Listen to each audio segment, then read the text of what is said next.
Good evening, televiewers. We are very happy to have you on our program this evening. We're sorry for the late start, and this day we are going to be looking at the situation happening out there in the southwest region, Fako division, precisely where three chiefs were taken yesterday. One, the chief of Muya. The chief of Mile 14 was killed yesterday. We are having information that the chiefs of Mile 16 and Mile 15 have been released this evening. That's some good news coming from Fako division. We are going to be discussing about that with our panelists this evening. We also are going to be looking at this news that took the political class of Cameroon by storm today, with the announcement by Celestin Djamen of his resignation from the Cameroon Renaissance movement, the CRM. He made that declaration during a press conference today, addressing the press. We are going to be looking at this with our panelists who are already in the house. Mbaku Jut is in the house with us. Good evening, Mbaku, and welcome. Thank you very much, Leo, for having me in this edition of Prime R. Extend regards to the other members of the panel and to everyone watching us this evening, and a very special one to the chiefs of the Southwest region and the funds of the Northwest region. In all honor and respect, I give them this respect as the custodians of our culture, as the very base of our customs and traditions, and I think that they deserve it. Good evening to all the chiefs and the funds. Ba Akwen, Vice President for Diaspora, ladies in the PCRN, a party led by Cabralibi, is in the house with us also. Good evening and welcome. Good evening, Mr. Com. Good evening to all my co-panelists tonight. Good evening to all the televiewers of Prime TV. Good evening to all the militants of the CPNR movement, and a special greetings to my all-round president, Honorable Cabralibi. Thanks for the invite, Mr. Com. Okay, we also are in the company of Prince Joel Mokage. Good evening and welcome. Good evening to you, Mr. Leo. Good evening to my friend Bakujut. Good evening to the lady representing Cabralibi's party. Special good evening to all the chiefs in the Southwest region and those the funds in the Northwest region. And a particular greetings to all those watching in Mile 16 in Buea. Okay, we are supposed to have in our company this evening Wunja Boa. Is supposed to be part of us this evening, as well as Sandy for Richard, who are supposed to come in by Skype from Buea. We are supposed to have Mr. Samuel Teke Mboa from the UK. He's supposed to take part in this edition of the program. He formerly worked very closely with Ayuk Tabe, and also has been a member of the Samuel Sako faction of the separatist movement, being a son from Fako, born in Muya division, in Muya village. We were thinking that he should be part of this edition of the program to tell us what his feelings are with the situation of the chiefs in Fako division, the Bakurians precisely. I'll start with you, but Eli, please make sure that you get to either Wunja and for Richard in Buea so that they can be part of this edition of the program. Your first reaction when you got information that three chiefs were taken, and within a twinkle of the eye, one was killed. I wasn't surprised because it's been happening in the Southwest region. I'm sure that the case of yesterday with the chief in my 16 is taking us to about this 7th or 8th chief who's been killed in the Southwest region. And when I heard yesterday, to me it didn't come as a surprise, because just before then there's a certain chief too, fund in the Northwest region, I don't know why it's in Babanki or somewhere too, that was said to still be in captivity. So though it didn't come as a surprise, I felt bad, because I'm yet actually to understand why there is a persistent targeting of chieftaincies in the Southwest region. People have drawn the analysis comparatively to the other region, in the Northwest region, and they are bringing in different narratives. But I think that there is something that's yet to be understood as far as attacking chiefdoms is concerned in the southwest region. So from my perspective, there's an untold story about the chiefdoms in the southwest region, because so far the narrative has turned now to killing of chiefs. You know, when the crisis started, we know that the separatists at one point they told their fighters that when you catch the people you call blacklegs, take them to the palaces, meaning that they had recognized the role that our palaces play. They recognized the strength of our kingdoms and our chiefdoms and fondoms. But the twist rather is frustrating at this juncture to understand that those very chiefdoms have been violated. We know that it didn't start today. At the moment where those other chiefdoms in the BLM had been deserted by the dreaded Field Marshal, we leave that era and realize that even Field Marshal did not kill those chiefs. But the new wave of killing chiefs is what I really think that must truly be investigated just beyond the crisis. Okay, they must be investigated. Akwin, why do you think that chiefs should be subjects of attack today? Why must they be a target? Mr. Com, it's a topic that really gets me to a state of emotion, because we know that chiefs are custodians of our laws and traditions in our villages. These chiefs are the people that carry our plights to the government or to whosoever. But when we see the persistence of the kidnap and killings of the custodians of our tradition, it means something is going wrong. It means something isn't going well. Because at the beginning of this crisis, it was a cry of autonomy. It was a cry of, we are being assimilated. But as time goes on, teachers were being targeted, children now chiefs. The question is why? That's the question. Why are chiefs being targeted? Is it that these chiefs have joined the regime or what? As my co-panelist said, there is an untold story about this thing because it has become really rampant. It has become. Yeah, but should they be targeted at all? No, that is why in the beginning I said when I heard about this topic, it gets me to an emotional state, because chiefs are the custodians of our tradition. They are the ones who hold the sacredness of who we are. Our identity comes from there. Now, when the custodians of our tradition or our leaders are no longer regarded, it means something is wrong. It means something fishy is going on. To me, I think that those doing these things, it's a political game. To me, it's a political game because we saw in the beginning that chiefs, like the Saw chief who denounced the Amazonians, he said he is for a one Cameroon. Till date, he stands by that.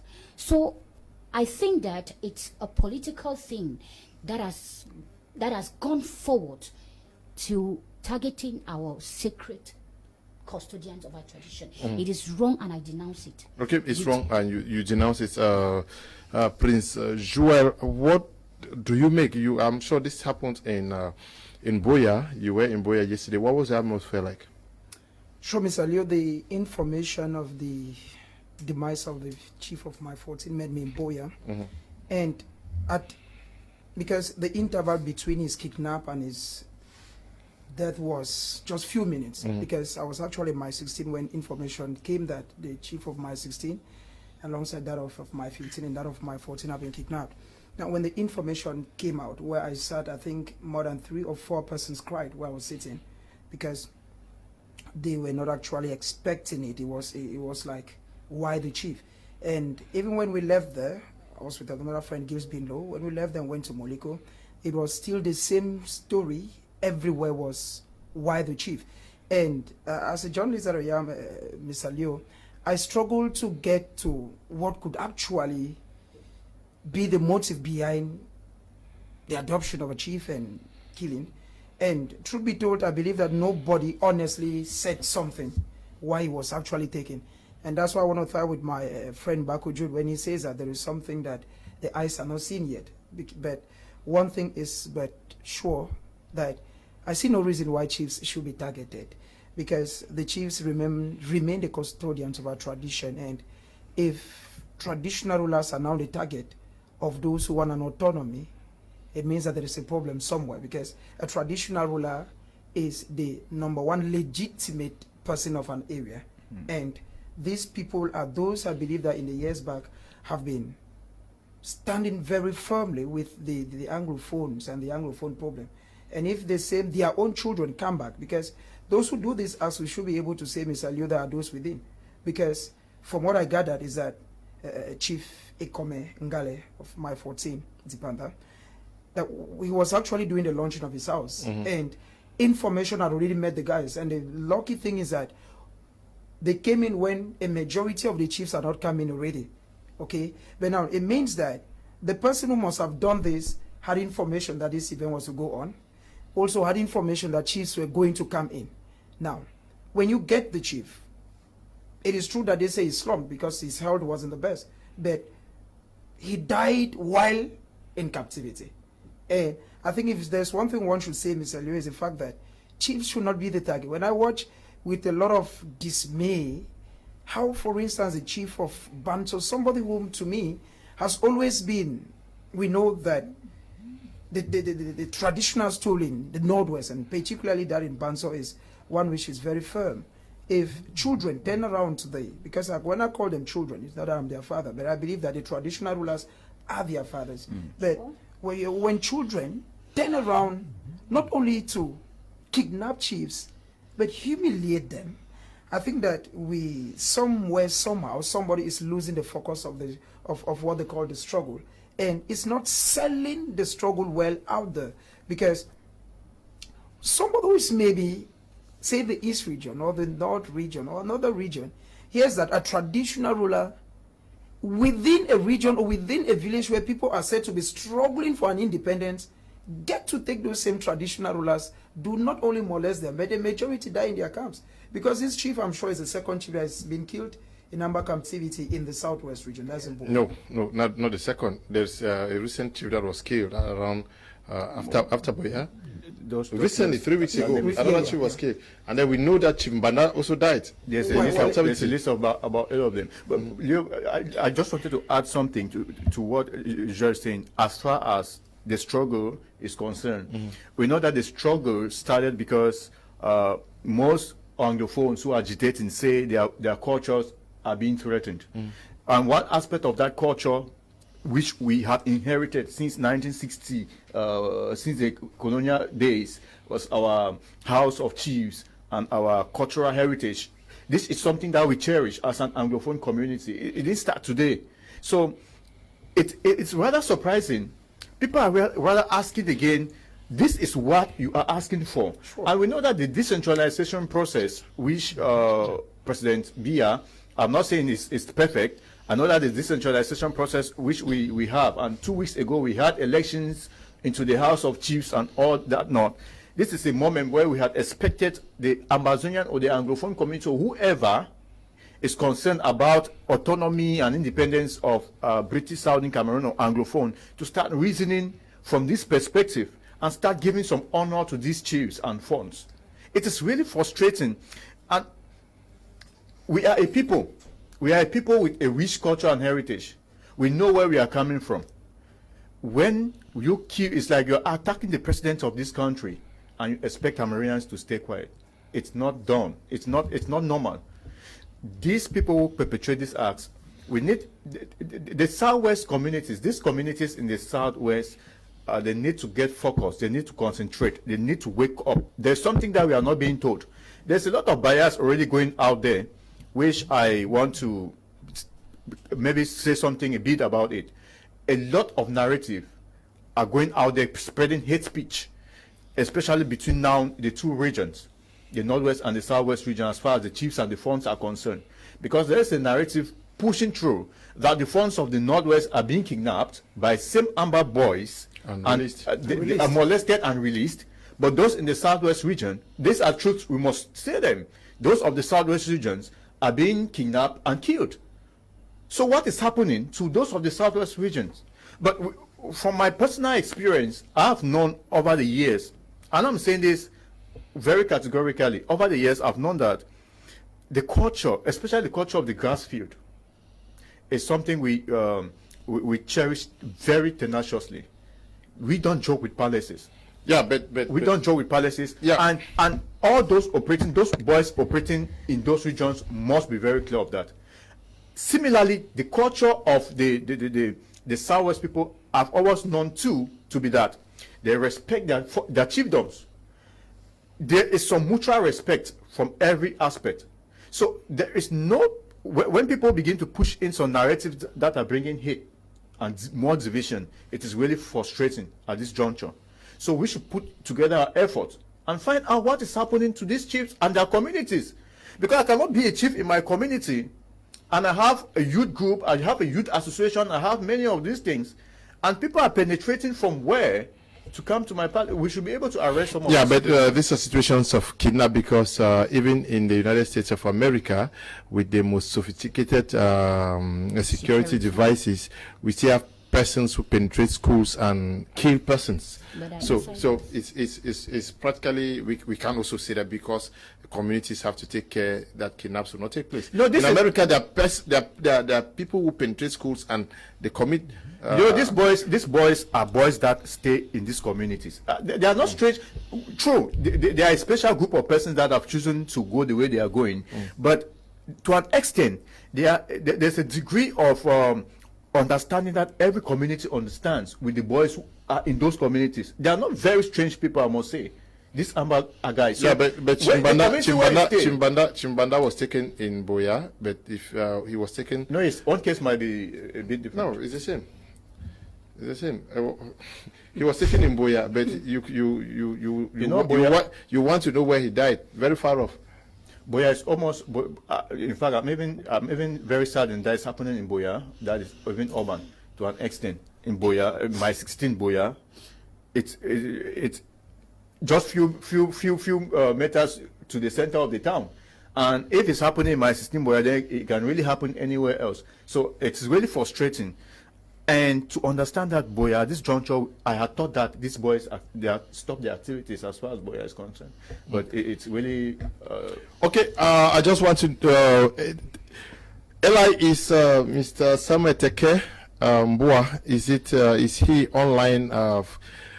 Fondly called Wunja. If you are online, can we have your first reaction to what is happening to the chiefs in the in Fako division, Southwest region? Thank you, Mr. Leo. I hope you are getting me, please. Yes, we are getting you. Can you just take your device up a bit? Or you... A bit. Yes. Is that okay? No. Down. Take it down, rather. Down. Again. Yes. Again. Take it down again. Take it. No, take it down again. Yes. Okay, just go on. Yes. All right. No. Can you take it up again? Like this? Yes. Just go on now. We want to get your reaction to what is happening to the chiefs in Fako Division, Southwest region of Cameroon. Okay.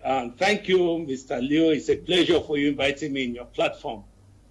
Yeah, I think this is the first time you have taken the initiative to invite one of the separatist leaders, of which I was one. And it's very unfortunate that I decided this morning to take a bold step back to see how I can take my own personal action on what is going on in Cameroon. So, for what is happening in Fako is something very, very it disturbed me. It's very disturbing a lot of people, especially my Bakuri people. I joined the struggle because of we think that we can have an equal opportunity in the country so that we can have our own freedom. We can have a way to say to the country. That is why I also joined this struggle. I joined this struggle in 2016 when the lawyers, even before the lawyers and the teachers started protesting. Yeah, I've been working with Ayoktabe, Siseko. I was as one of the SCAPAC director in Europe. A lot of things has happened in this struggle that I cannot bring it all in this particular platform. However, killing the Bakweri chiefs is one of my main reasons I've decided to step down. Congrats. Killing the Bakweri chiefs is like something that has been pinpointed in this struggle. I've won, and I told the cabinet members and all those in the IG, in the interim government, that this thing will backfire, because you cannot be killing your own people when you are fighting for independence. If you have this independence, who are those going to enjoy the independence? That was my point of view.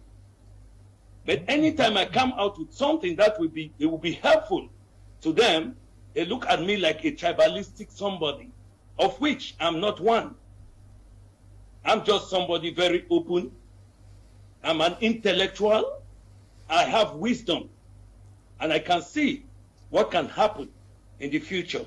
I told them, if you happen to kill any chief again, the Bakweri people, the Fako people will turn against this independence.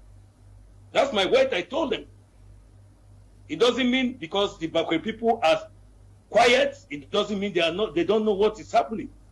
Let me tell you something today. I'm a Bakwerian. I grew up in Buea.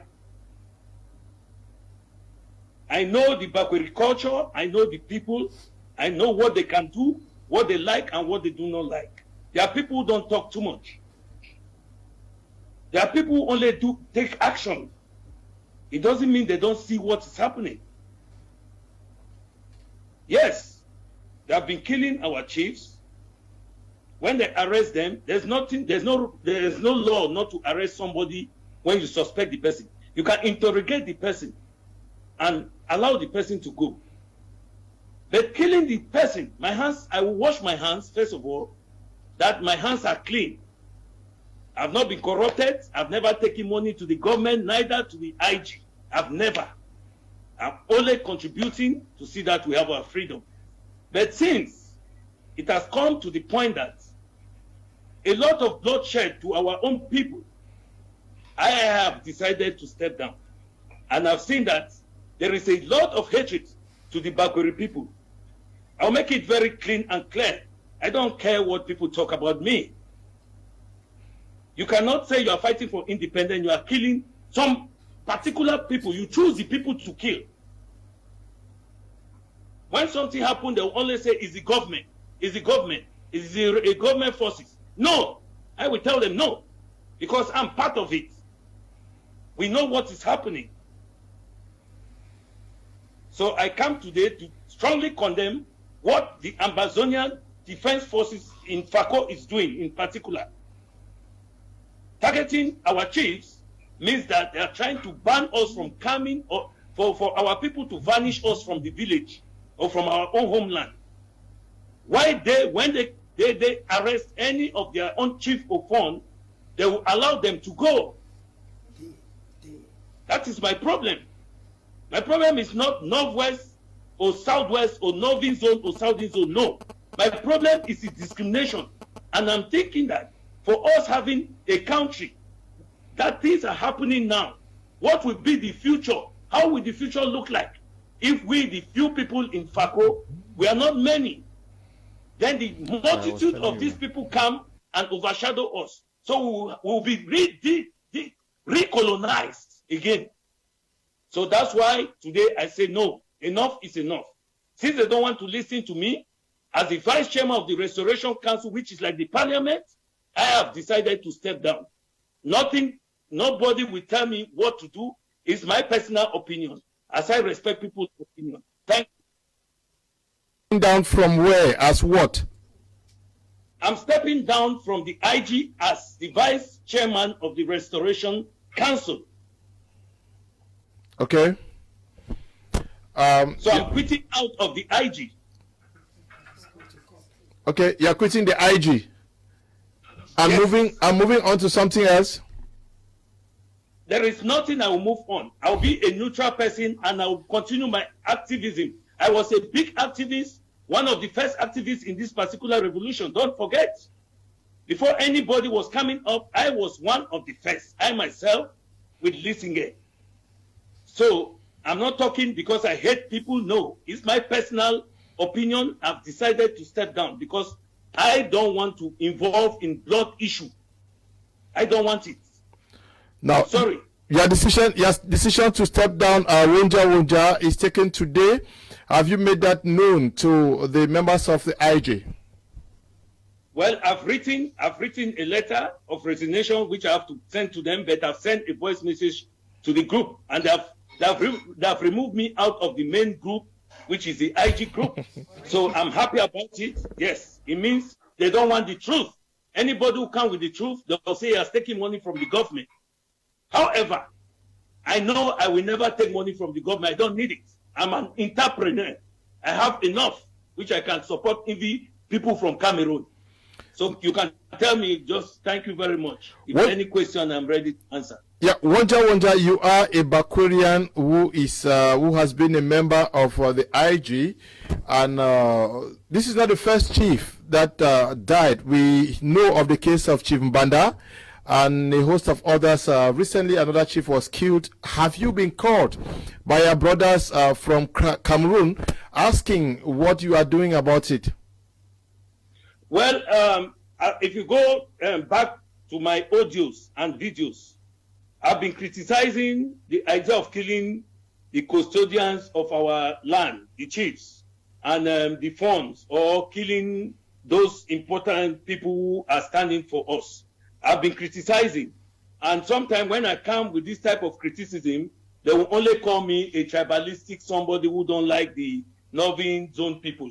But that is not the fact. I've been talking to the to the president of the IG, told him I've been talking about this to him, to the FACO head of the chairman.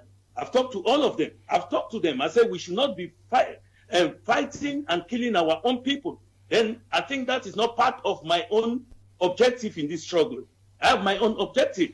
The objective is for us to be free so that we have our own say in our country, so our voice too can be heard. That is all.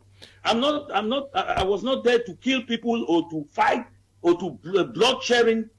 Those things, I'm not part of it. First of all, let me remind you, I'm a God-fearing somebody. I'm doing PhD in theology. I wrote you about my profile. Yeah, go and check it everywhere. Yeah, so I know what's important about what is blood. So I don't like it. Even La Republic, what it's doing is totally wrong. I would say it straight. Because some of those ministers who are sitting there, like Atanganji, Jongute, they don't say the truth to the president. Let them tell him the truth. What they are doing is wrong. Yeah, Wonja. Now you are stepping down. Is it to say that the act was carried out by separatist fighters? Because some people are still talking of investigation. Have you done your findings? I'm not interested in investigation, who have done it or who have not done it. Somebody has been killed. Somebody has been killed. Whether it's the government or is the separatist fighters, that is not my position. Somebody has been killed. A human being has been killed. Like what happened in Kumba. Till date, can you prove in your platform, can you prove that a separatist fighter has been caught? The government says the separatist fighter. The separatist fighter said that is the government. Children have been killed. That's the important thing. That's the most difficult thing we don't think about. People have been killed. Wonja, I'll be coming back. I'll be coming back to you. Let me talk with the panelists in the studio, and then we get back to you. Ba Akwen, you listen to him. is there any reason for somebody to be killed, whether they are guilty or not? When I listen to Mr. what's his name, Wonja, I'm so happy because he has realized that nothing is worth a human's life. Nothing is worth taking someone's life. But the only aspect I am not okay with his speech was that because a Barbarian chief was being killed. I want that all the other separatist fighters or their leaders should come out and denounce all the killings, even the killings from the northwest and in the southwest. They should denounce it. Because there is no reason why a custodian of the law and tradition should be killed. Because at the end of the day, these are the people who are supposed to carry our plights to whosoever is supposed to take charge of it. When chiefs are being killed, it means the sacredness of our society, of who we are. Our identity is being tampered with. It is very wrong. I condemn it. And I am happy because he has realized it and he has decided to become a neutral body. But the only problem is, as he has decided to, leave the ADF or whatsoever, won't he be a target? He will be termed a black leg as from now. That's true. That's the truth. He will be termed a black leg, but I want him to stand his grounds because he has done the best thing. Because nothing is worth a human life. Nothing is worth killing. When a chief, a custodian of our tradition is being killed, it means something is wrong. And there is a question. The question I want to know is, these guys, they kidnap our chiefs. It means there is an insider who gives information. There is an insider. Normally these guys were supposed to, because they will say we are not the one, we do not know what happened. They are supposed to know. They are supposed to know. Normally these guys were supposed to protect our chiefs. They were supposed to protect and fight for them, not kill them or not giving them out for whatsoever. It means the reasons why this crisis started is no longer the same. It's going, everybody wants to do anything. Anybody says anything, anybody does anything. It means the reason why the cry for the people, we are being assimilated, we want autonomy, is no longer the same. The reason has changed. And that is why I am happy with this man, this great man. What he has done today is the greatest thing. And I want to call others to join him. They should come out and denounce. Because at the end of the day, we want peace.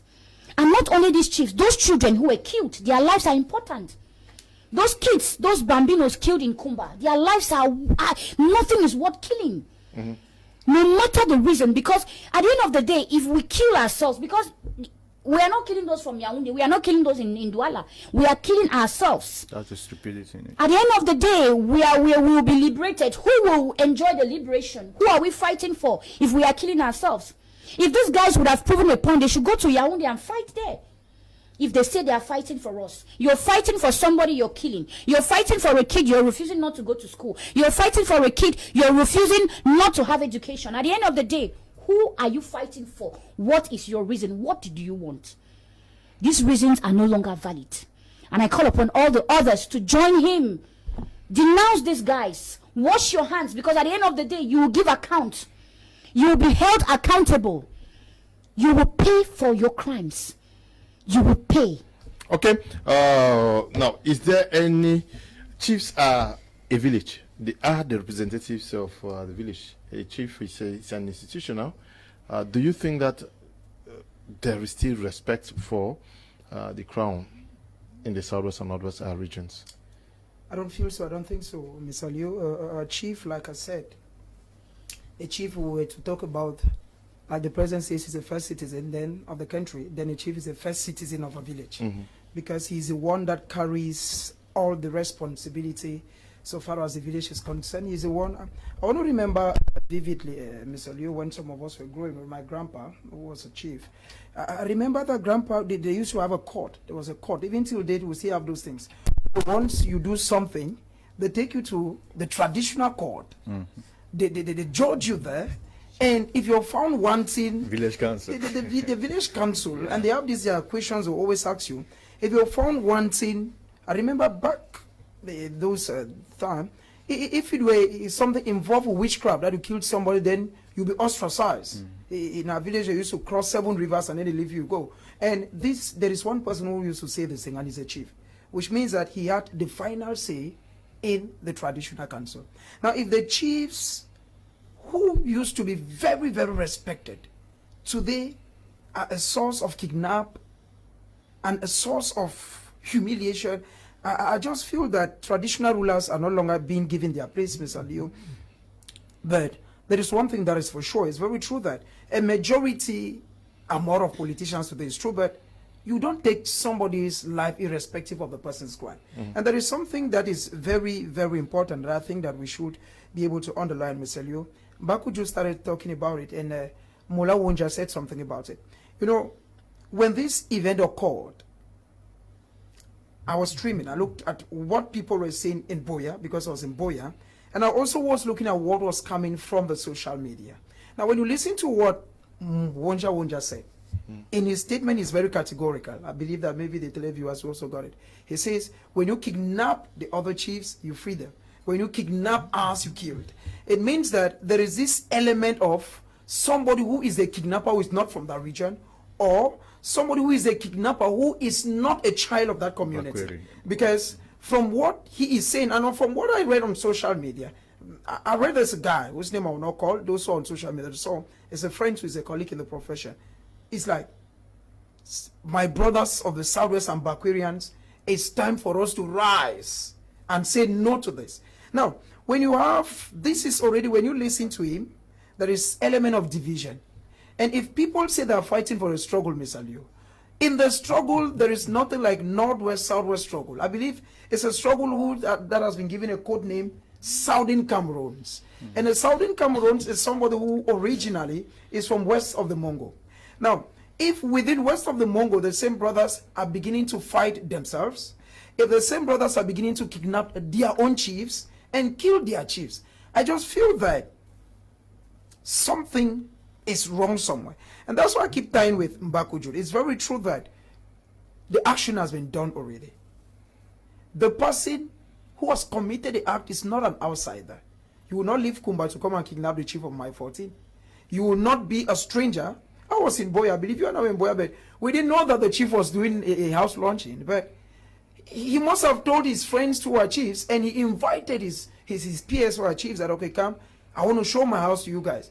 It means that there is an insider who had already given the information that, okay, chiefs of this area will be meeting in my 14 for this purpose. And they got the chief. One thing is very clear, that those who are perpetrating these acts, a majority of us, Mr. Leo, the zeal with which is very true that at times now when people write even messages on you, even those who write me, there are those who believe that once you say that this thing is bad, then you've been bought over, or you're no longer objective the way you used to be. What level of objectivity should one be when you kidnap a custodian of tradition and kill him and he dies in your... Why did you kidnap him then? Because those who started the struggle, I believe that even the lawyers today, the teachers who started the struggle, a majority of them are like saying, no, if this is what we were to, if this is how it were to end, then why did we join?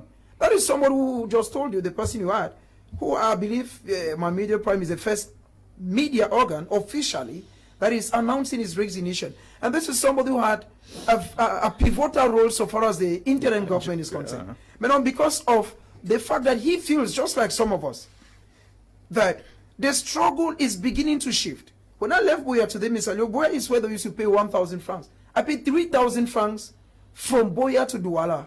And you trek from mile 16 to mile 17. And everywhere is closed. It tells you that the people, because when I even spoke with those who were there, how do you cope with these ghosts? I said they are used to.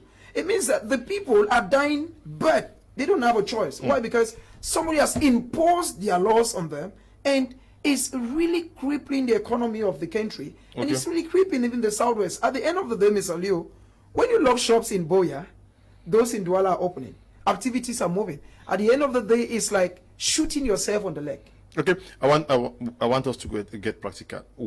Where is the place of the killing of traditional authorities, not only traditional authorities, or persons within the struggle? And with the killings, starting from Chief Mbanda, We have had a series of them. How does that advance the struggle? It's rather killing the struggle, and like I always say, I'm very much disappointed at the diaspora, Anglophone diaspora, and if I see somebody like Wanja talking today, it's a bit impressive. I'm really disappointed at Anglophone diaspora. When we were growing up, Leo, we used to hold these people in very high esteem in our communities. When they come back from abroad, this is December, when they come back, we are looking at them like some gods, because we assume that they are so intellectually, a part of just being financially stable and can turn things around for us. They are able to think for us. They are for us like we are 10 years behind. They're coming from over there, are more visionary. They have seen a world that is widely civilized, and they are able to march onto modern ways of doing things. But Anglophone diaspora has proven to us that they are not a force to reckon with. Anglophone diaspora, I'm talking about those sponsoring this crisis and the killings, because these boys act on ground there thanks to their effort. I have heard audio clips from some of their leaders asking that these chiefs be kidnapped, and someone will sit in Europe and say, I'll cut your head, I'll cut the head of any chief who goes to vote, and hang it on a stake. When you instigate a child who grew up in the village to go and catch the chief and bring curses upon the land for generation of years, bring curses on the land, because you think that you have some $500 to throw onto the boys, you're digging a grave that even your own generation will never be able to cleanse it. The Anglophone diaspora is a big disgrace to me. I rate them a very big disgrace. And if they don't change the narrative, if they don't quickly realize themselves, like Wanja is doing, and change things, it's going to be very. You see people who say they are pastors, they are theologians, instigating killings of people in their own villages, your own country. How does it feel? Who are you working for in Europe, in America, if you are not working to come and serve your community back at home? I'm really surprised, because those big cars you buy, who do you brandish them for in Europe? You only have to come back home and meet poor villagers like us, and then show us how good you are by building a bridge in the village. This is a moment where we should be talking development, where we have realized that things are stopped. It is for the diaspora guys to think another method which they can save our lives back home, build our community, and then foster a way to resolve this issue. But killing, not just killing ordinary villagers and citizens or civilians, you're killing their own leaders, their chief, your own chief. People who you could not even you can't even tie their sandals in normal situations, because what is happening now, people are just taking advantage of the crisis and then feeling that they can do anything and go scot-free. You use social media and you blow an alarm, people kill. How many of these guys could even stand or even have one red feather in the level of the palace, in our palaces? They know. You must have been able to have done some very tangible work in your village before you are even recognized. So the agenda of killing, I won't just say traditional rulers alone, because it is an entire system now with the Amazonian fight, which targets, there's an aspect which targets the traditional rulers of the Southwest region, which is what we are looking today. Then the aspect which targets teachers is another aspect. Yeah. The aspect which targets now school, and all those things. So it is all factored into one thing. The diaspora, these boys are sponsored. They are being told sometimes what to do, even if some of them do it out of their will. They are being sent to do it. Yeah, but are you saying that whatever you're asked to do, you have to do it? You know, if you have ever been, I don't know whether you have been a delinquent youth. Maybe you've never been. But if you know what delinquency is, you understand that sometimes the way the mind operates, we grew up in societies where we sometimes act like robots. And what we have been what we have been programmed to always think and behave is what we are executing.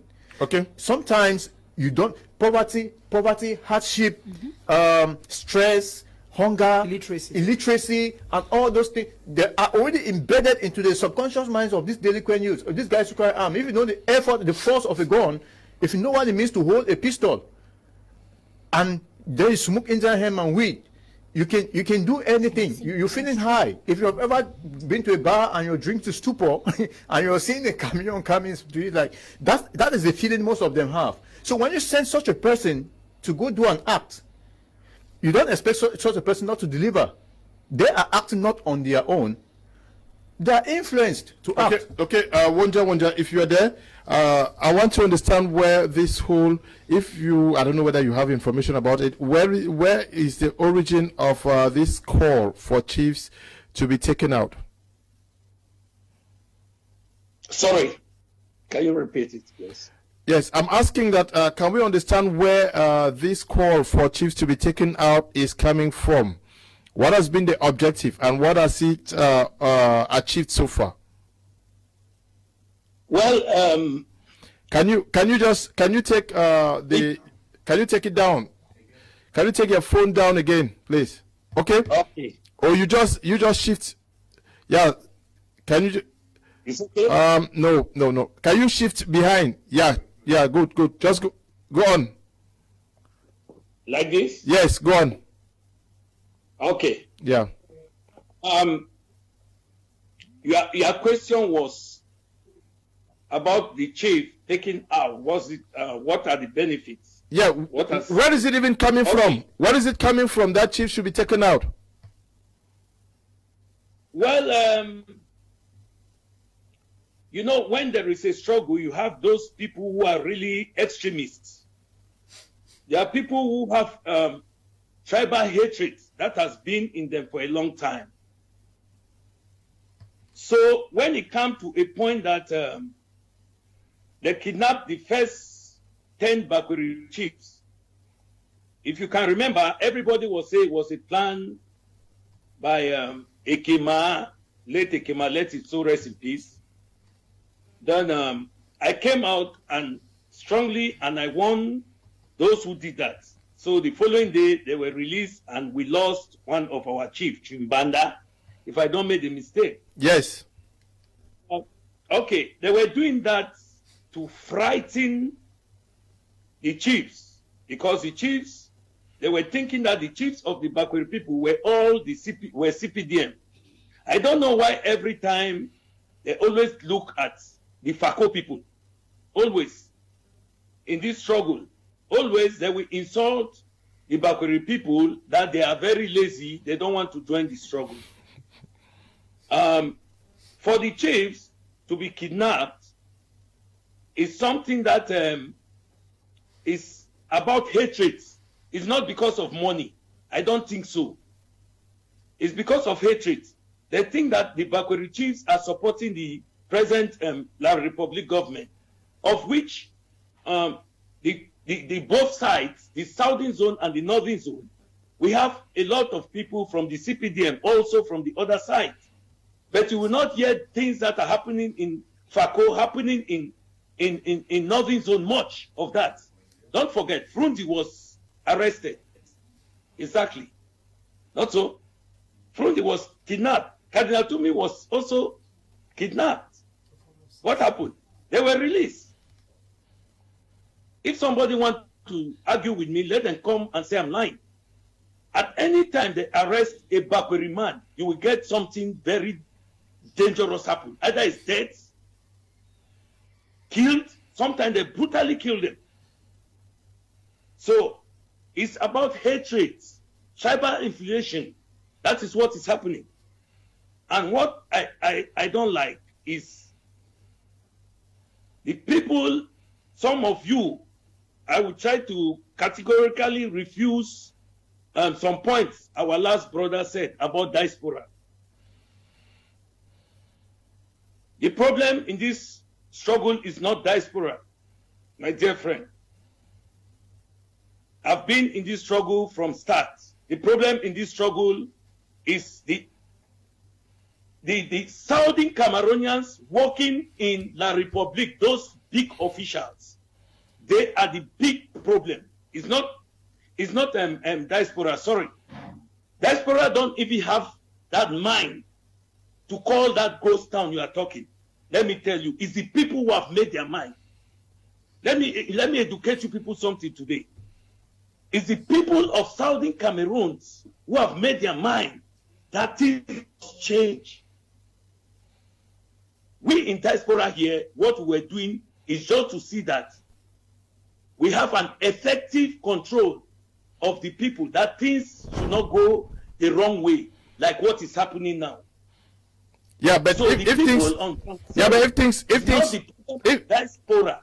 So if things are not going the way you initially planned, it means you did not do your job very well.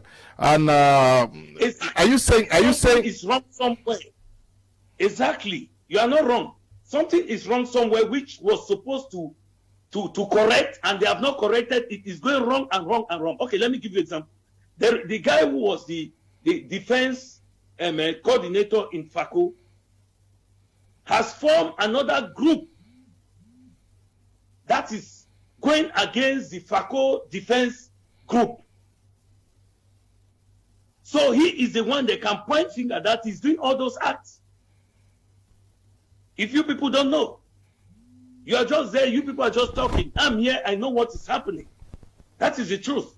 That's why I'm telling you, the problem is not really from diaspora, the problem is down there, because some guys have formed their group and then they are loyal to him. They are loyal, committing those crimes. Yes, but who takes responsibility over the actions? The leadership is out there with you, and the leadership actually calls the shots.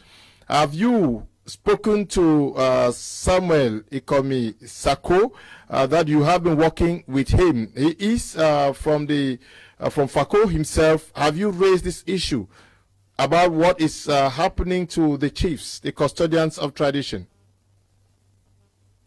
I've raised the issue time and again. I think they are watching me and they know what I'm saying. I told them, if this thing continue, I'm going to step down, because I don't like to see people being killed. Yeah, my grandmother died for a very for a very high age of over 100 years. So we have to live long. That is the nature of Bakweri people. They don't like to see blood. But don't forget, if Bakweri people want to fight, let me tell you, don't forget the Germans. They will fight. It doesn't mean because we are just afraid of the people that we lost during that German war. We lost a lot of people, so the population is small. Not that they don't want to fight, but they will stay quiet. Not that they don't support. They support that the country should be free. But the way it is going, the people are afraid of the other side, of our other brothers from the other zone. They are afraid. I've talked to many of them. I've talked to many senators, the FACO senators. Everybody is afraid. That is all. That is the truth. I'll make it clear. They are watching me. They are listening.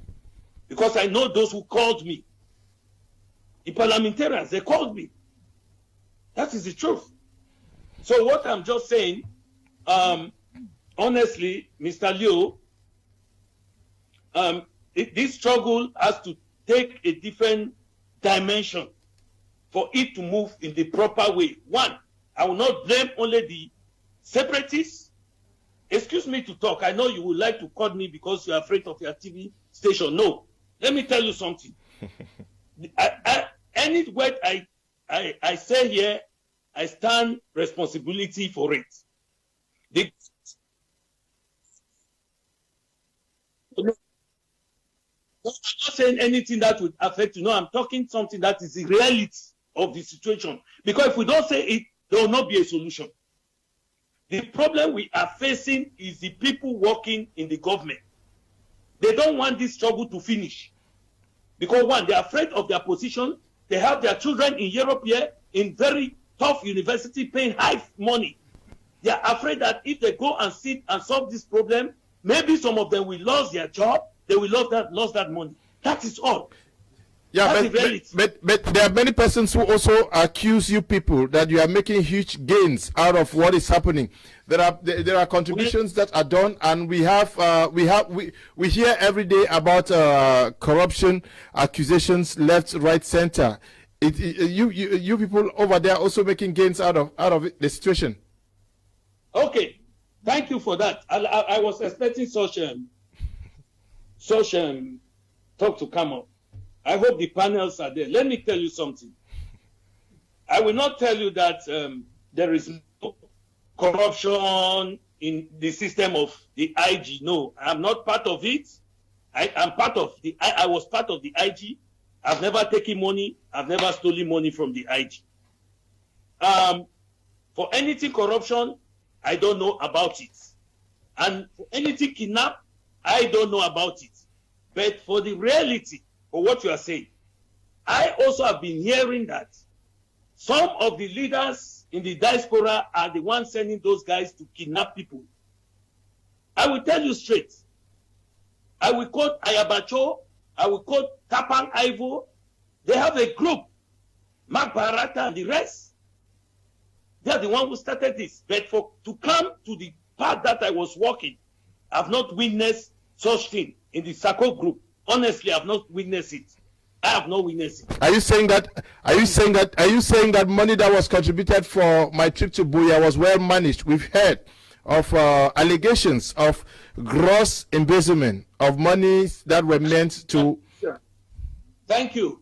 Let me tell you, people were lying that the money was 2 million. I'll make it for you today because I was in the Restoration Council. I chaired the meeting about my trip to Buea money. It was 822,000. Out of that money, 100,000 was from South Africa, which never came in because Mr. Milan Atam stole that money. Mr. Milan Atam, he embezzled that money. Part of the money went to Seseseko, his case in Nigeria and Cameroon. Okay? The other money in the pocket of African. So there was no embezzlement in the part of Sako section because they made all the auditing and we have the reports. Okay, Wunda, I will come back to you. Let us focus on the situation of the chiefs in Fako. Now, yes. What do you make the fact that chiefs are being targeted? The phone of So was kidnapped. Today we have the chief of Mile 14 that was killed yesterday. Others were kidnapped and have been released. Does it help in unifying people around the struggle, so to say? Mr. Kum, I will tell you that it does not unify anything. It does not bring together the same motives to why this struggle started. Mm-hmm. To me, it's a deviation. To me, it's a failed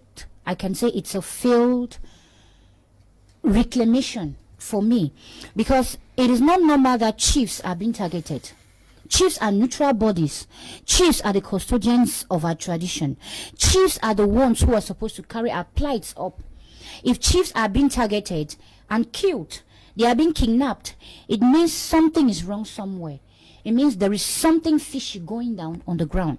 And when I hear Mr. Moja talk, he spoke about Wunja. He spoke about he is not okay when blood is being shed. My question is it today that blood has been shed? No, these things started since when the children were killed. Why didn't he denounce it?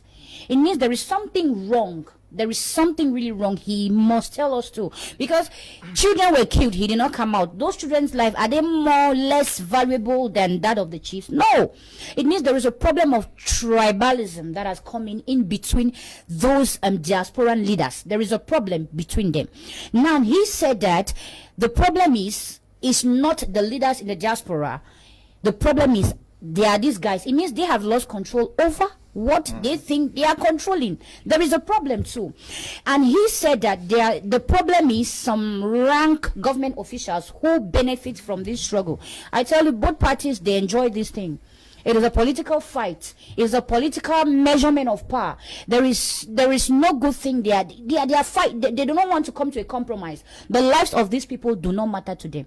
And to me, I can conclude from the denunciation of Mr. Wunja Wunja is because perhaps his chief was being touched. To me, I will conclude that way. His own chief from his village has been touched, because the chief of Saul, he was kidnapped, though he was released. Children were killed. The bloodshed has been since 2016. Why now? It's coming out. Why now? That's a question. It means there is a problem.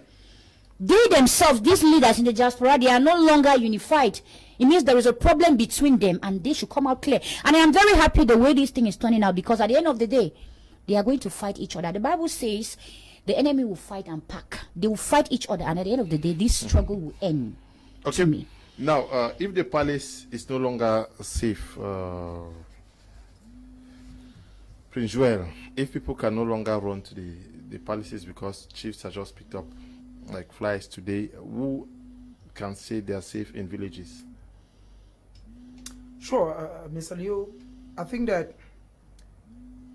there are two places, or if not three places, that we know very well that wherever you go to, even if you're a stranger and you don't know any person around there, I think there are three places you can go to and know about: the palace, the police station, and the church. Yeah.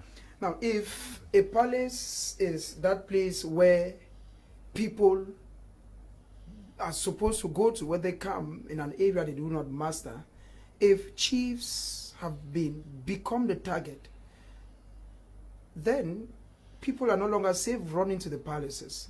And our traditional rulers remain the custodians of tradition. If the House of Chiefs was created in the 1957 and it's still coming back, it's because the chief, especially those that come from west of the Mongol,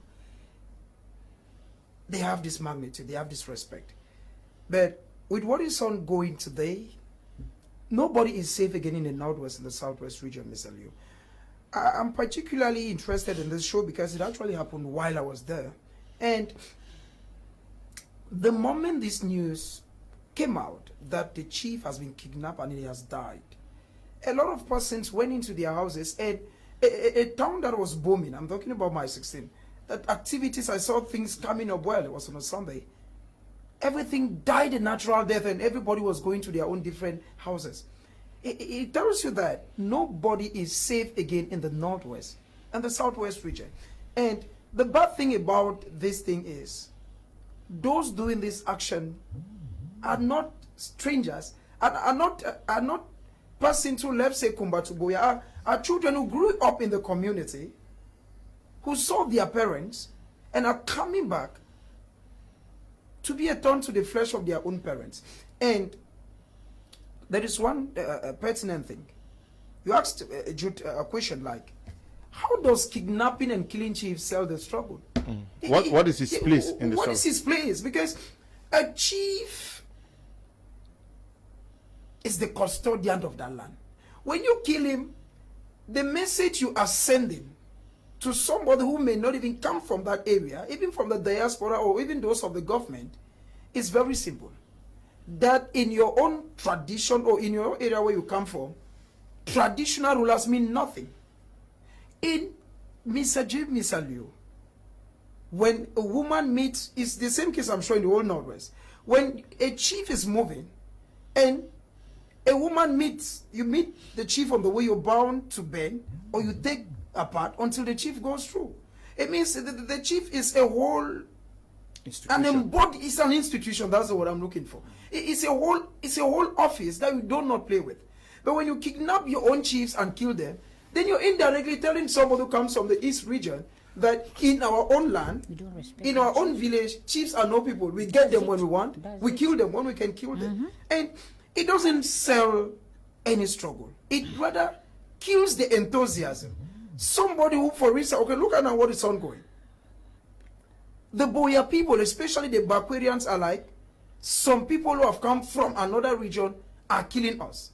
And when they get their own chiefs, they kidnap them, and after some days or some hours, they are released. But they are killing us. It means you're indirectly telling the people of the Southwest and the Bakwarians that, okay, this struggle is ours. We protect our own, but we destroy your own. It doesn't sell any struggle. It is rather degrading. It is a total humiliation, and I feel that any person who is perpetrating such acts, because we are speaking today, Mr. Leo, this is a chief we know of, may his soul rest in peace, His Majesty Ngale Kmer. But who is the next target? If chiefs go and exercise their right, it's true that some are saying that it's because some people voted, some traditional rulers voted. Even before elections, sure, they are killing them. But the question now that we should be asking ourselves, Mr. Leo, who will be the next target?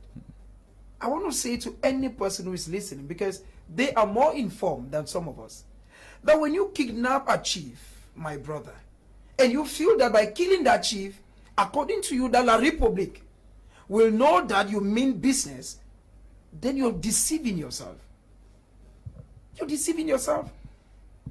You cannot allow the person you're fighting against and start attacking your own.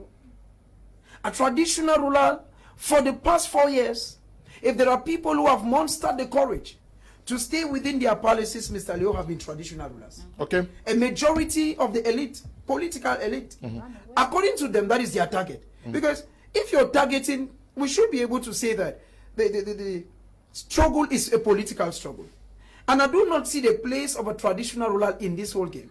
A traditional ruler is the person who is there. If you want to target somebody, it's not a traditional ruler. The place of killing a traditional ruler, it means that you're sending a negative information. Okay. This is a glaring example. Wanja, who used to believe in the idea, already backs out, and he's just one of the so many people his own who've heard. On the list. What about so many people who backed out without telling us on media? I'm saying there are so many people when I was in Buea who said, it is over with this nonsense. We are no longer identifying with it. Because a few individuals who, for their personal reasons, get up, kidnap people when they want, kill them when they want, demand ransoms anytime they want. Okay, we have just been joined by Ndifo Richard from Buea. And Ndifo, I would just like to have your first reaction to what is happening in Faku division with the chiefs. Thank you so much, Leonard. I hope the connection is good enough and you can get me. Yeah, we can get you 5 on 5. All right, thank you so much. Let me start by saying that I'm deeply saddened by the killing of a chief. Just like the previous speaker said, it is sad, first of all, and secondly, I don't even know the reason behind killing the chief. I have said on several occasions that the goal of the separatists, why not making any firm conclusion here the chief was killed by the separatists, to say that the objective of the separatists have been derailed. The goal, what they said they were fighting for, it would look like after individuals rather than going after the people that they said they are out to fight. Because when they started, they told us they were going out to defend us, I mean the ordinary people, the unarmed civilians. But you understand that so far, we the only people have been their target. They have continuously gone after school children. They have gone after chiefs. They have gone after individuals who have no stakes in the so-called conflict. In fact, people who do not have any influence in granting them their independence or not. Because I don't see how a chief can either give you your independence or stop you from having your independence. Just like I don't see how a teacher or a school child or whoever can stop from having your independence. There are individuals who have a stake in this. There are people who are those who can make those decisions on whether you have your independence or not. And I think those are the people we should be targeting. I would also want to say here that I've heard a lot of talks too on maybe social media and some individuals I also got the previous speaker said the same thing, like questioning why the chiefs of the Northwest, when they are caught, they are not being killed. And what I would want to say is that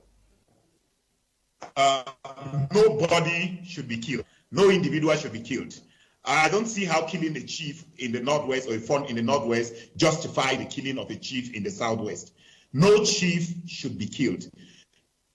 No individual or whatever should be killed, because it is not by killing anybody that will give you what you. So all this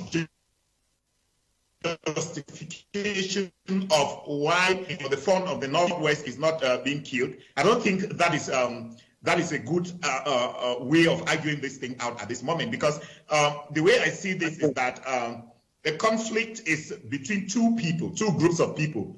One is evil, one is good.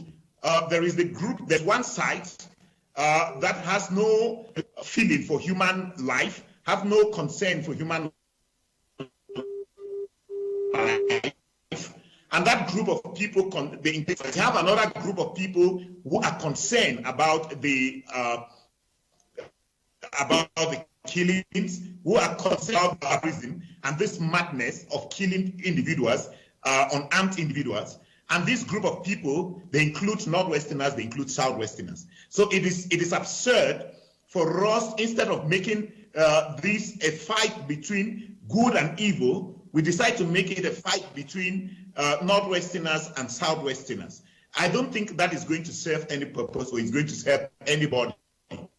It's only going to empower these guys who are doing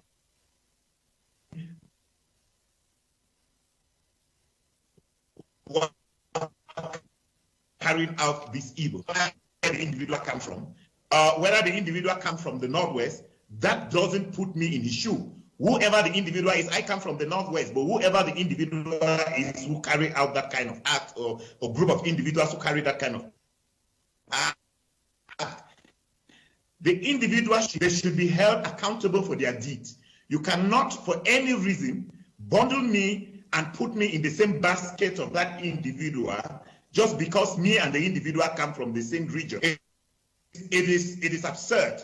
It is not, it doesn't even speak well, and it doesn't even help the situation. So what I would rather suggest that those people who see them too, people who think that this act of barbarism should not be tolerated, those group of people should rather come together and fight against the individuals who are perpetrating and supporting this kind of, I think these are the two individuals, and they don't have any coloring of regions or of where they come from. It is the individuals, it is their action. It is their action, and they should take responsibility for their action. For you to group individuals because they come from the same region and put them in the same basket of deplorable doesn't make sense at all. In fact, if you start doing that, then I will only go ahead to group you in the same, I'll only say that you are in the same line, you are the same group of people like the people who carry on acts. So, Leonard, I think that's my intervention. You say it's a lie, but what's wrong with what Ndifo just said? Well, well, I've never met him, I think, but I know him in Buea, if I don't make a mistake. You know, sometimes we like to flip around talking things because we want to favor some certain group of people. I will be very straight, I'm not stereotyped, but I will tell you the reality of life. I will make a quote. If you can prove me wrong, do we have CPDM funds in the northern zone? And do we have southern zone chiefs who are CPDM? Yeah, how many goods, how many of the funds have been kidnapped and killed? If you want to say that. And how many of the chiefs have been have been arrested and killed from the southern zone. Yeah, but Wonja, what the issue that is raised by Mr. Ndifo is that it's some sort of preaching hate and divide. No, that is not hate. No, before I start this program, I said I don't have any hatred on anybody.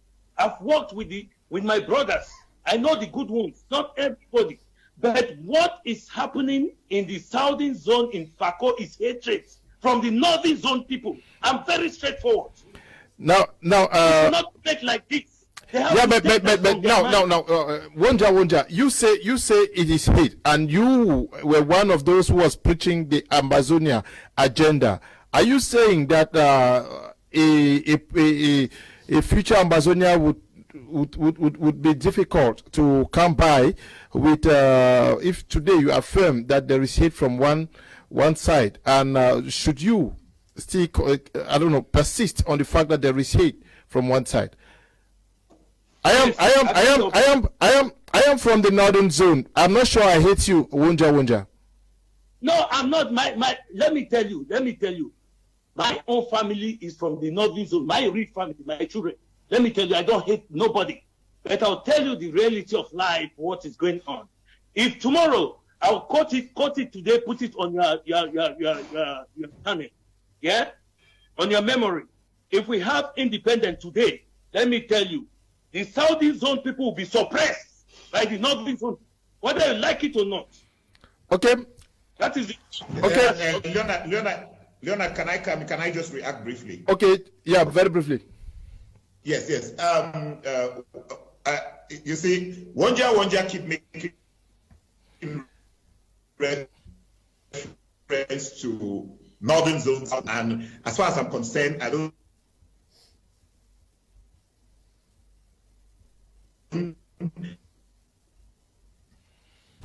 know if there is a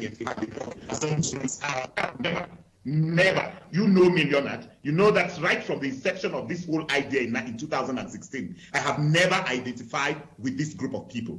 I identify and I agree with the fact that the people of the Northwest and Southwest, the English-speaking Cameroonians, are going through systemic discrimination. Correct. Which needs to be using arms against the state, nor against any individual, so to speak. But my brother Wonja had been identified as an Amba. He had been part of Amba before even repenting, and now he is not. He has now come back to resign for a position. Yes. I'm not CPDM. CPDM found that because you do something wrong, you cannot come and resign. If something goes wrong, it's to take a self-discipline. They call ethical. My brother, you. Yes, it is not a bad thing for you to repent. In fact, it's a good thing that you have repented. I am only just worried that. Okay. You know what is called? That's not repent. Okay, whatever we call it, but. From an act that is not good. It's not me who perform it. I will repent. Wonja, please, yes. please, let him talk. Let me make my point to conclusion. And what I'm saying is that now that you have realized that the side you have been supporting all along wasn't a good one, and you have now come back to join some of us who have argued against that side. I think you should be humble enough not to tax some people from a particular region to be part of that group to which you had belonged. And so my idea, the point I'm making very clearly is this, that the people who are perpetrating this evil, they include individuals from the Southwest and they include individuals from the Northwest. The people who are condemning this act, they include people from the Northwest and they include people from the Southwest. So therefore, we should rather be grouping ourselves into the groups of people who are against this act of barbarism, this carnage, this evil against which are being perpetrated on chiefs, whether they are chiefs in the Northwest or chiefs in the Southwest. I will not support it. I will not support any chief being subjected to humiliation, whether the chief is killed or not. Just the fact that that chief is being subjected under humiliation is even enough killing of that chief. And so I will not support any of that. Neither will I support a chief in the Southwest being attacked or being killed. As a matter of fact, those who started condemning this act of killing the chiefs, even when they killed the first chief, the very first chief in the Southwest, I was one of those who came out, even at the time when nobody was willing to speak out. I boldly came out and condemned that act woefully. We don't need to come from the north, from the Southwest, for us to feel that the killing of chiefs in the Southwest is not the right thing. You guys should stop acting as if. You know why you are talking like that? Okay, please, we have to come back to the studio, please. It is no. And before I'm coming back to you guys, please. We are even going out of what we had to discuss today. We are going to take a short break. When we come back, we'll discuss on our second topic for tonight. Okay, thank you.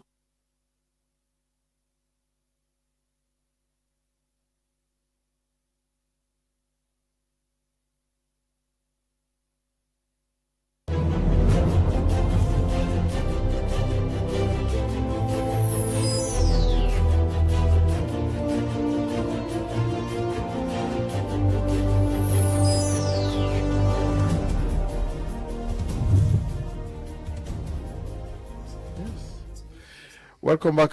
You're watching Prime on my Media Prime. We're looking at the situation of the chiefs and heated debates out there. We just want to pray that what we seek to achieve is peace, understanding, love, forgiveness, and tolerance. We have no interest in dividing people, in preaching hate, and we would condemn anybody who is involved in that, whether they are on this panel or out of the panel. We are going to be looking at the decision by Celestin Djamen to resign from the MRC party. I'll start with you, Prince Joel. Did you see this coming? Sure, Mr. Leo. Sure, I'd seen it coming. Celestin Djamen is a friend, an elderly friend, with whom I used to spend time and we used to discuss. Celestin Djamen, before the twin elections of 9 February 2020, ever since the CRM boycotted this election, Celestin Djamen has made his stance with those of us who've been close to him, and even those who are not close to him, those who've listened to him talk. It was very glaring that he wasn't longer buying the ideas or the ideology of the Cameroon Renaissance movement of Professor Maurice Kamto. I was with Celestin Djamen on the 21st of September. That is proud to their protest, the march that they had on the 22nd of September. And on that 21, I asked him, I said, will you go? And he says, never. He told me he would not go. And I believe that even those who are arrested, Djamen had seen it coming, and he had struggled to warn a majority of them that it's not a good idea. It is true that many of those who are advocates of the party, that's the CRM, will say, okay, Celestin was left the party, maybe more of political reasons, more of personal reasons than the good of the country. But Celestin Djamen had already made it very clear. Remember that one time when the CRM announced that they are boycotting media houses, Celestin Djamen never boycotted any. We still listen to him on media platforms. It means that at each time that the party took a decision, Djamen was taking his. He was already. I think what has happened to them, Mr. Liu, is just that Djamen has made the world, through the press, to know that he's no longer with the CRM. But before now, his actions, his words on media were glaring that Celestin Djamen is no longer with the CRM political party. And amongst the so many reasons he advanced, I think there's one main reason. He talks about the fact that the party did not go for the twin elections. And he says, for not going in for these twin elections, the CRM had signed its death certificate. So, to me, Mr. Liu, I had already seen it coming. Djamen had said it at once, not twice, that no, he doesn't longer think that the CRM is the best place for him to be. He has made it official today. People have their freedom to choose political parties, to belong to political parties. People have their freedom to leave political parties when they want. Djamen is leaving from the SDF. He was, first of all, the SDF, spent 3 years.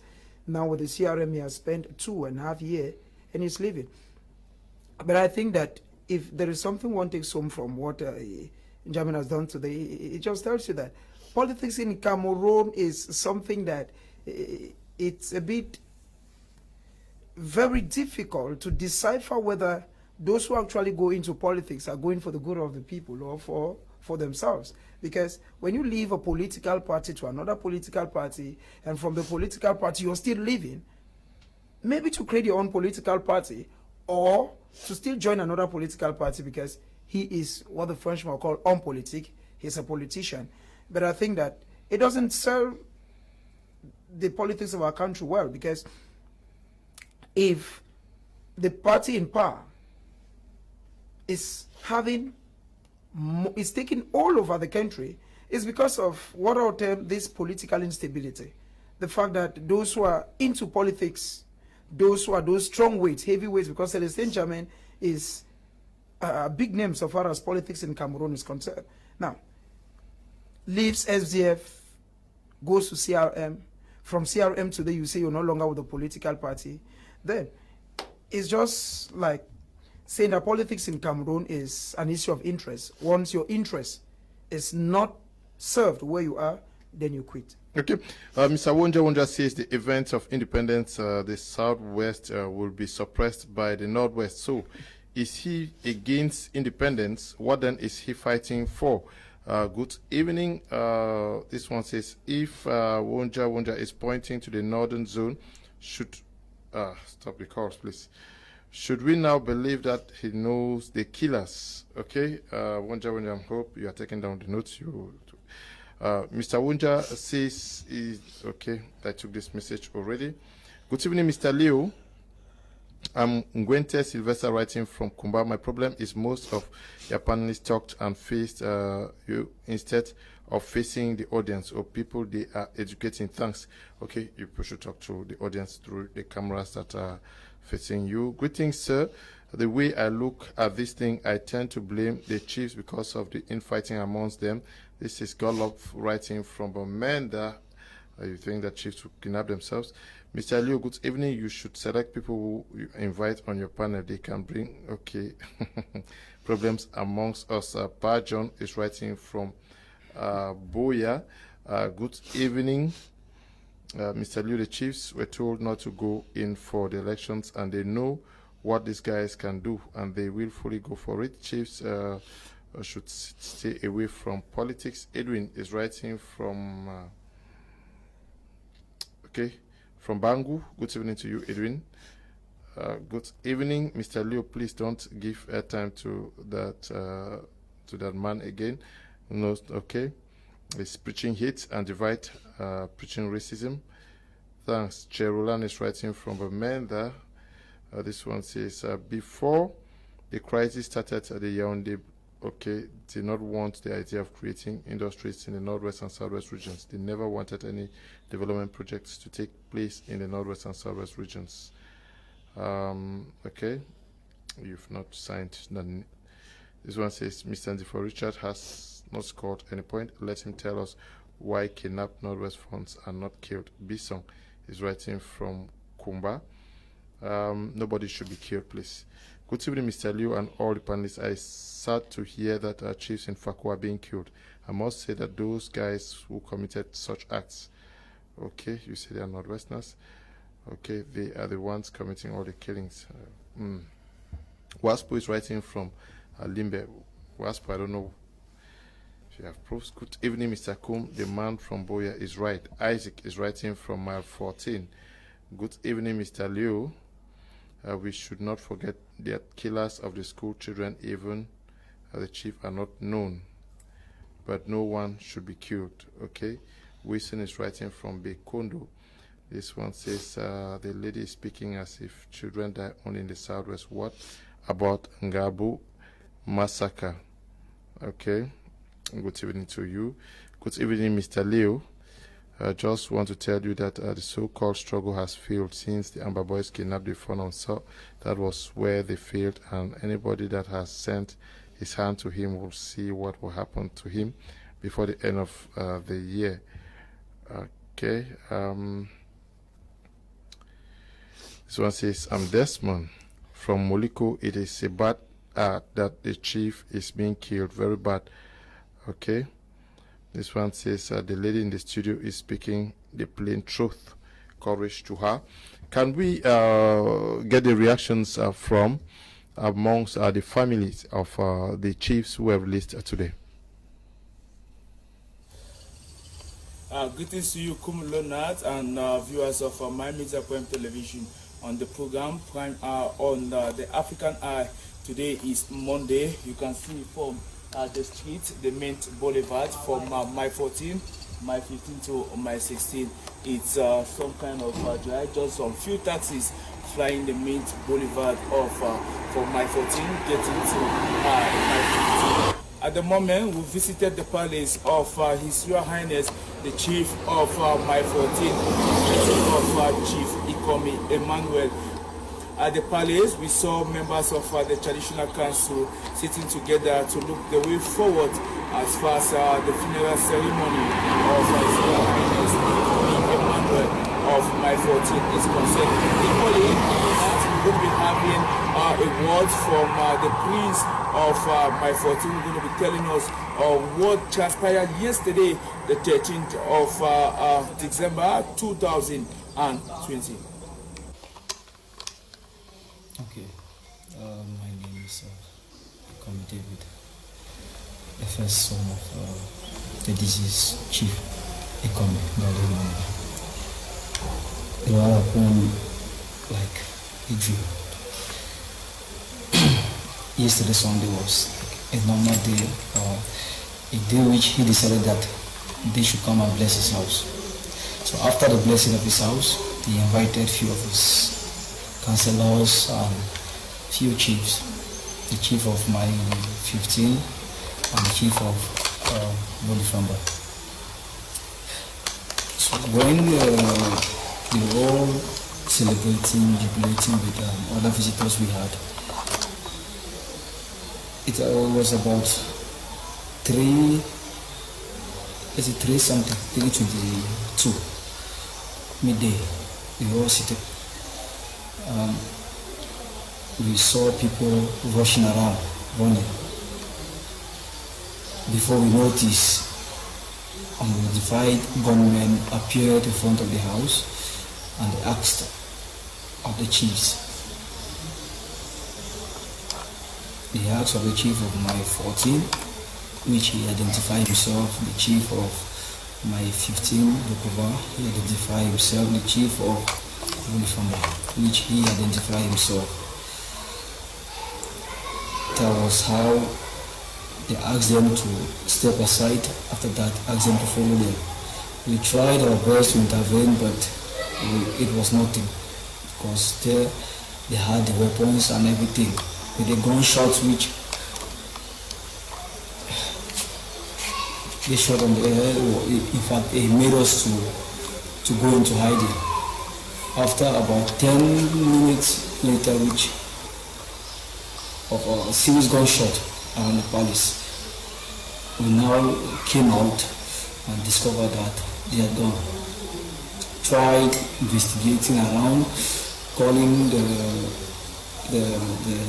security forces, which they later came. The Moya district police station came for intervention, but it was too late. There and then they gave us a call which they said we should come and get the body of the deceased chief. Somewhere far inside the bush, crossing up 2 waters before reaching there, going deep into a valley, climbing up a valley which had about 20 centimeters deep and 17 meters climbing. That was all. After searching around, we found the body there. And that was it.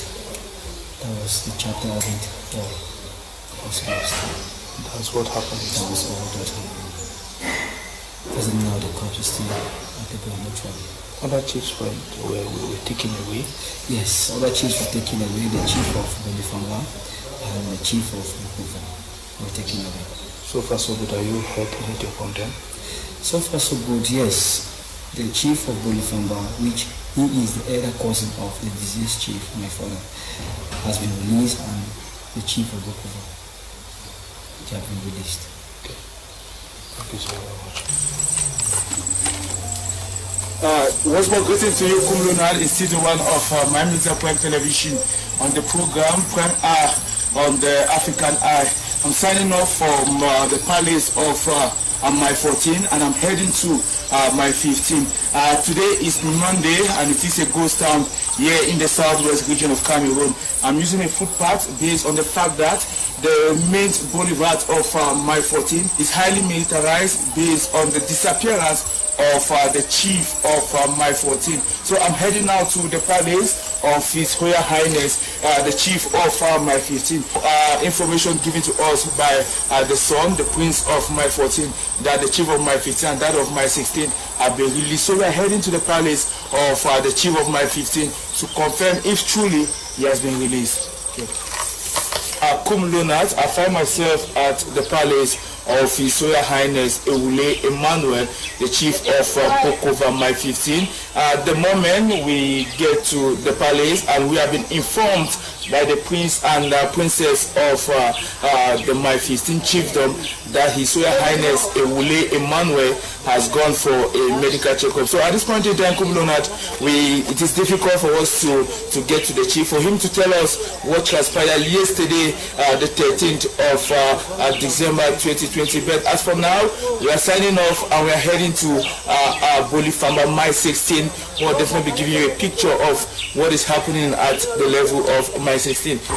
Meanwhile, let's have images to show you how the people were happy to see His Royal Highness Chief Ewule of My 15.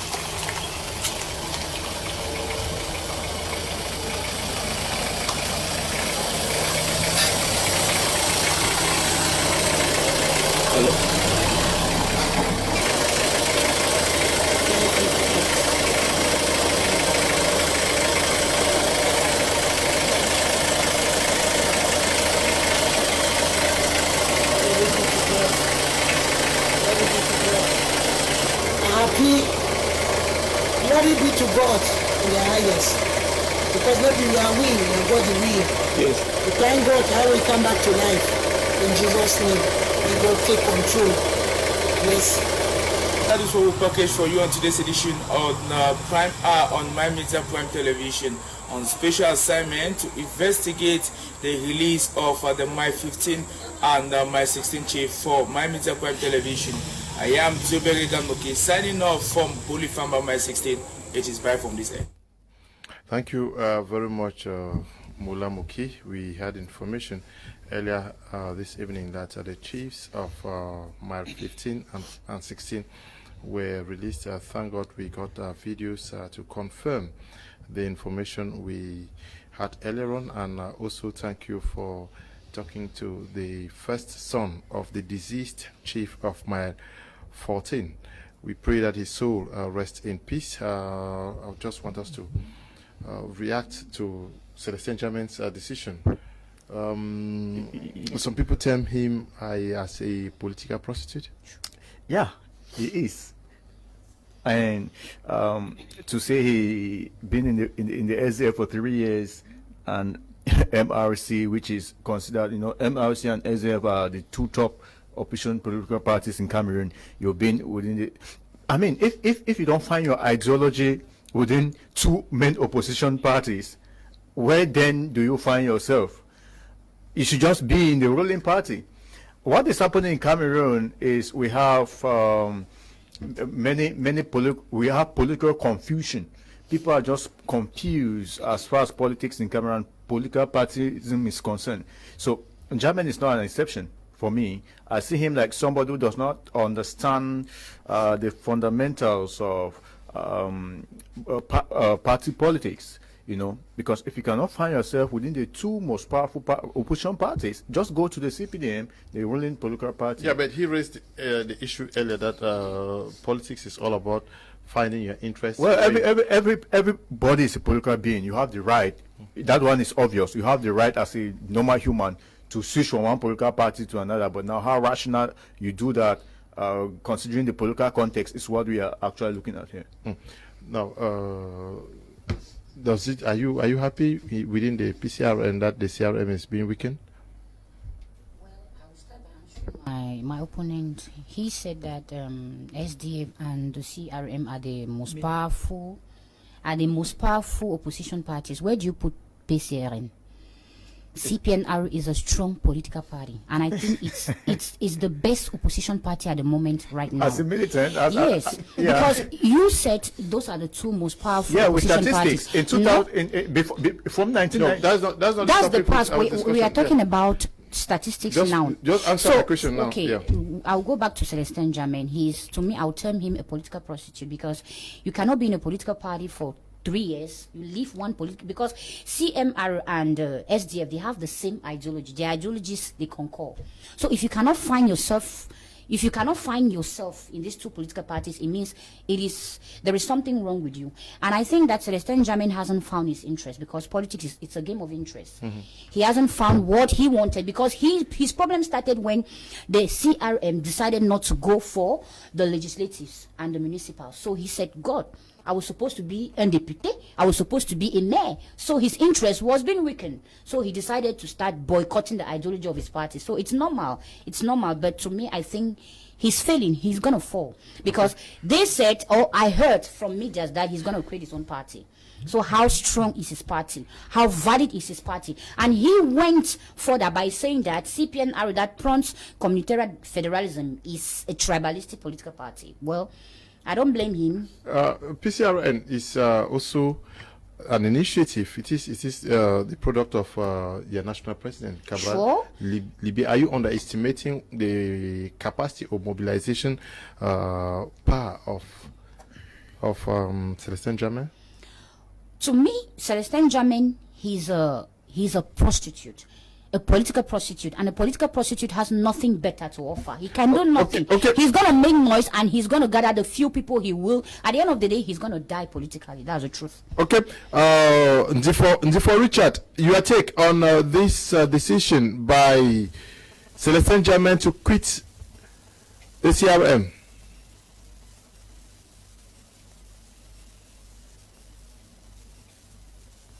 Party is not new.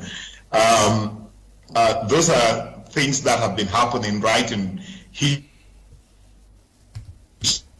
and it is not new.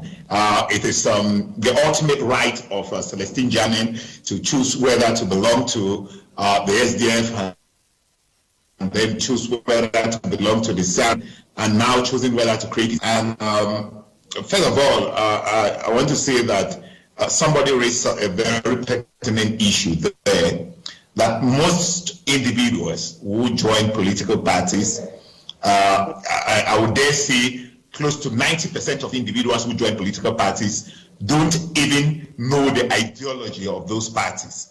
There are individuals in political parties, some of them top-ranking members in the party, who do not even understand the platform of the party. They do not even understand the ideology of the party, the chairperson of that party, and that is no way of belonging to a political party. But sadly enough, that is what happened in most political parties in Cameroon. Many of its members, they join the parties because they find in those parties, for example, somebody would join the CRM because they're thinking that Professor Maurice Kamto is popular, and they think that that is a shortcut for them to gain political prominence. And that explains why Djamen quickly resigned from the SDF, which he judged at the time as not providing him with the possibility of getting to prominence. And so when he joined CRM, he thought that from there he could quickly climb the political ladder, what he failed to do while in the SDF. But I would not want people to go after him, to go bashing him or whatever. That is his right. And I will dare say that a lot of individuals within the CRM, as we speak, many of them are now cursing Celestin Djamen, but many of them in that party are political. They want to take advantage of the fact that they think the party is prominent and that the party is growing, and they want to gain prominence and hypocritically bash Djamen and call Djamen selfish, but deep down their mind are selfish. They too are where they are, not because they actually even believe in the CRM, but they are there because they see in the CRM an opportunity for them to climb the ladder. It is a normal issue. It is no news that people cross carpet from political party. Even Professor Maurice Kamto himself resigned from a political party. He was a member of the CPDM political party. If resigning from a party means that somebody is selfish, then they are equally saying that Professor Maurice Kamto is selfish and he's gunning for his own selfish aspiration. So resigning from a party doesn't mean that people are necessarily selfish. Maybe he didn't see in the party what he thought existed in that party, and until he got into the party, because I see one of the things he's complaining about is the high-handedness of the chairman of the party, the dictatorship of the chairman, Professor Maurice Kamto, who single-handedly decided to boycott the twin election without consultation from other party members. And those are the same things that Professor Kamto is accusing President Biya of, and which he is also accusing other opposition party of.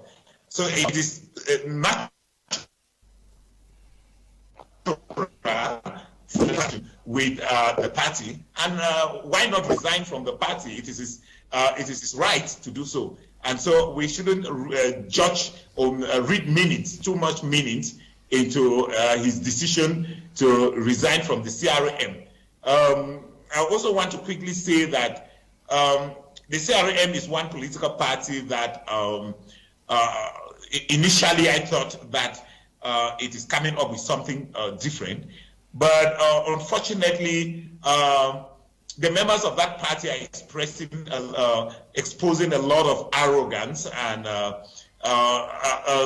their reaction to things, to situations like the incident of Celestin Djamen is not a good one for a party that claims to be democratic. If the CRM is democratic, they should welcome Celestin to resign as a democratic decision, as his right to resign, and stop going after him and bashing him and calling him names, the democratic nature of the CRM political party. Thank you very much, Andy, for Richard. Now we'll also get a word from you, Wonja. Are you following up with political events in Cameroon, like what happened today? And you say you are stepping down. What are you working on to now?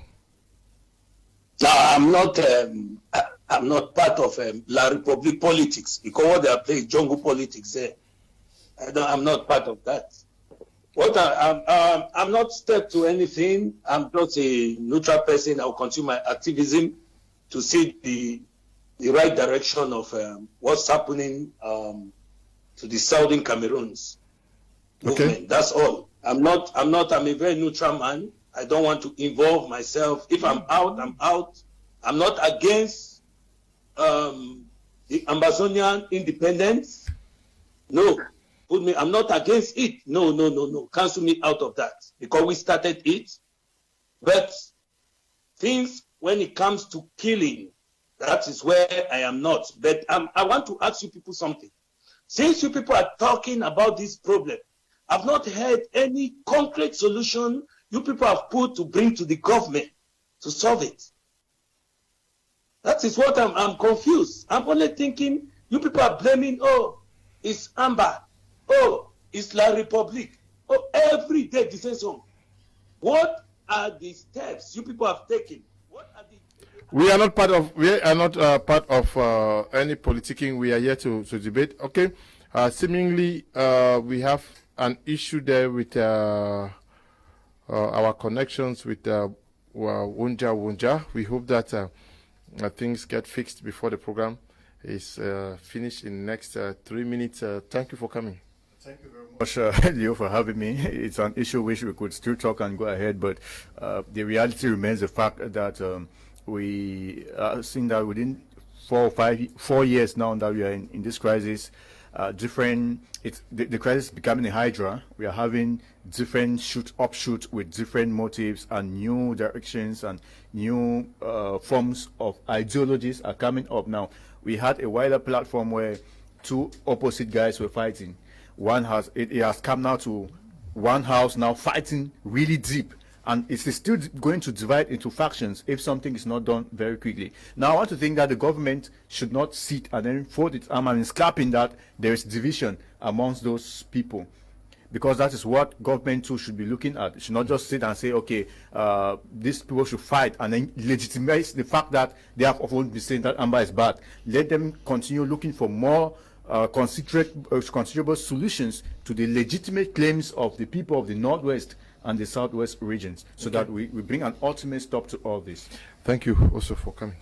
Thank you, Mr. Leo. Thank you for the invite. My last word tonight, I will say that I will not go to the same conclusion with my brother. I would rather say that I think that perhaps it is the government. There is a third party that has included itself in between these separatist fighters to be able to divide them.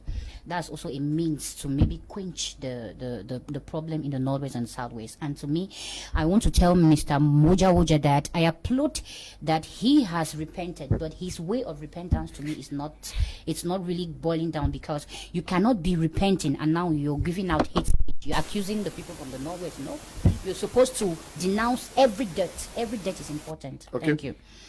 Thank you for coming. Mr. Leo, it's always a privilege when we're on set. I think that what is happening, or what has happened in the Southwest region, it's very clear that Wunja has spoken the minds of so many people. Let us be honest and say that a majority of those in the Southwest will say something synonymous to what Wunja just said, because there is still this very strong conception or idea that those who perpetrate the actions, so far as the killings in the Northwest, or rather in the Southwest is concerned, a person's from the Northwest. And I think it doesn't sell well, because it's rather weakening a family. When a broom is in a bundle, Mr. Liu, it's very difficult to break it. Okay. But when you put it individually or one, it will easily be penetrated into. Okay, we are very grateful for your participation before. Richard from Boya, and also your participation, Wunja, who came on this platform for the very first time. We also want to thank you all who took time off to follow the program. We are grateful to you, the producers of this program, Eli, and to you, Desmond and Bertrand, and to you, Tabi, Tambe Bryant, who is supervising our work out here. Stay blessed. Bye-bye.